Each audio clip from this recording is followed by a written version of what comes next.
Pemirsa, terima kasih Anda masih tetap setia bersama kami di Seputar Aceh. Pemirsa, 8 kesebelasan sepak bola terbaik dari Kota Banda Aceh dan Kabupaten Aceh Besar siap berlaga dalam turnamen sepak bola dalam rangka HUT Faruk ke FC ke-1 yang digelar di lapangan Karya Utama Lamreng, Kecamatan Kurung Baruna Jaya, Kabupaten Aceh Besar.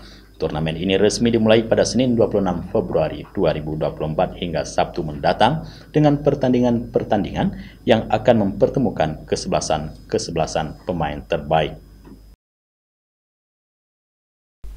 Ketua Panitia Penyelenggara Zuhri mengatakan 8 klub terbaik yang berlaga dalam ajang turnamen ini akan memperebutkan total hadiah yang mencapai 30 juta rupiah dengan rincian juara 1 15 juta, juara 2 10 juta, dan juara 3 4 juta. Selain itu juga disediakan hadiah untuk pemain terbaik dan top skor masing-masing 1 juta rupiah. Turnamen ini akan berlangsung hingga Sabtu mendatang.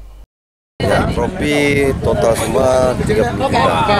Untuk juara 1 uang pembinaan 15 juta, juara kedua 10 juta, juara 3 dan 4 uang pembinaan masing-masing klub 2 juta per klub.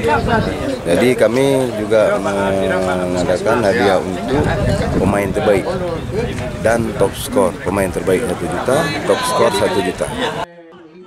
Turnamen sepak bola dalam rangka HUT Faruk FC ke-1 ini bertujuan untuk menjaring dan mengembangkan bibit-bibit unggul olahraga sepak bola di Aceh.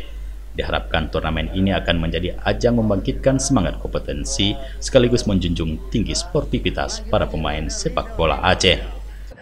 Bisa melahirkan pemain-pemain muda berbakat yang bisa memperkuat Liga 2 dan Liga 3 nantinya untuk Aceh. Pada pertandingan pembuka turnamen HUT Faruk FC ke-1 menampilkan pertandingan seru antara kesebelasan Karya Utama Lamreng versus Persela 90 Lame. Pertandingan ini dipenuhi dengan aksi saling serang dan aksi-aksi menarik dari kedua tim. Para pemain yang didominasi oleh para pemain Liga 2 yang diantaranya seperti Rizky Tangsi serta beberapa pemain berpengalaman lainnya bermain dengan semangat dan dedikasi tinggi untuk meraih kemenangan. Dalam pertandingan putaran pertama tersebut, Persela 90 Lame berhasil mengalahkan tim kesebelasan Karya Utama FC dengan skor 1-0. Dari Aceh Besar, Tim Liputan Aceh TV melaporkan.